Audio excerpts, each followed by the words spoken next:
Hi, my name is Rob Willey, and I'm the senior pastor at Harvest Bible Chapel in Davenport. And just want to encourage you, as another senior pastor, fellow senior pastor, encourage you in your ministry with a few thoughts about what God has taught me regarding prayer over the years in my life, and especially more recently since I've been in full-time ministry. First thing is that I've learned is that prayer is very humbling. Prayer is very humbling to me. The very first, I'll call it, significant encounter with prayer that I had was a humbling encounter. God was squeezing me to get out of the business world. I came to this point of just not knowing what I should do next, whatever.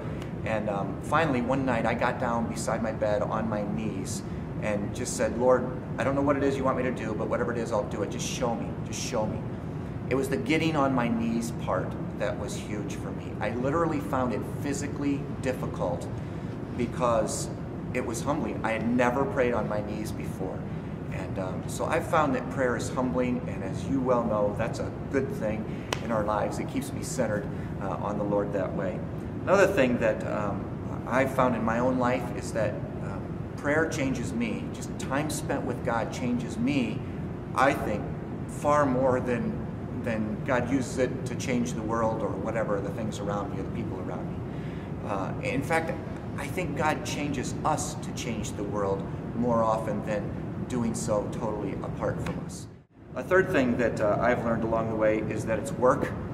For that purpose, I keep a prayer list with me in my pocket. I put it on the computer, update it every now and then. It gets a little tattered after a while, but I keep that list with me because I wander during prayer. In fact, when I pray, I keep a pen and a paper close by. If I don't, then I'm like trying to remember the thoughts that God brings into my head while I'm also trying to pray, and it starts to get all mixed up. And so if I have a thought come in, I'll quick jot it down on a piece of paper, then I just go back to praying and letting the Lord speak to me, and vice versa.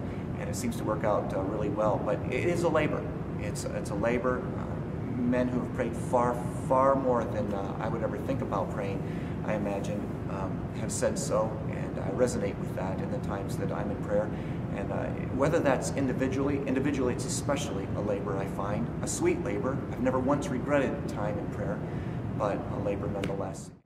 Get on your knees, and especially in groups. We do that as elders when we close our time in prayer. We do that at our prayer time Wednesday mornings. We get on our knees. That started maybe about 2 years ago. Somebody was leading one of our, I think, a financial class or something, discipleship class in our church, and Becky and I went to visit it, and they started the thing out, and the leader said, hey, let's everybody get on our knees to pray. And we got on our knees and prayed. At the end, they got on our knees and prayed, and like I picked that up. I mean, it was just awesome. And we've just done that. We do that. And I find it, once again, a very humbling thing, a very good place to be. The other thing that I have just tried to do in my own walk with the Lord is just make Jesus the constant companion of my thoughts.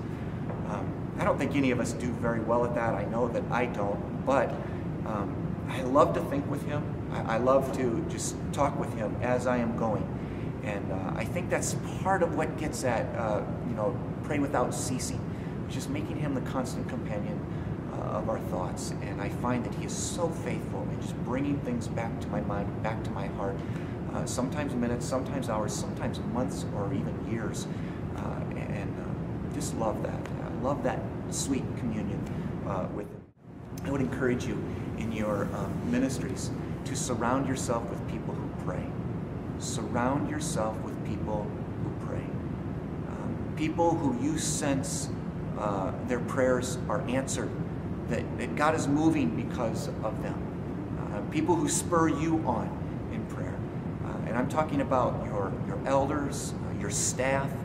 Find people who are prayers and get them around you. God bless you guys.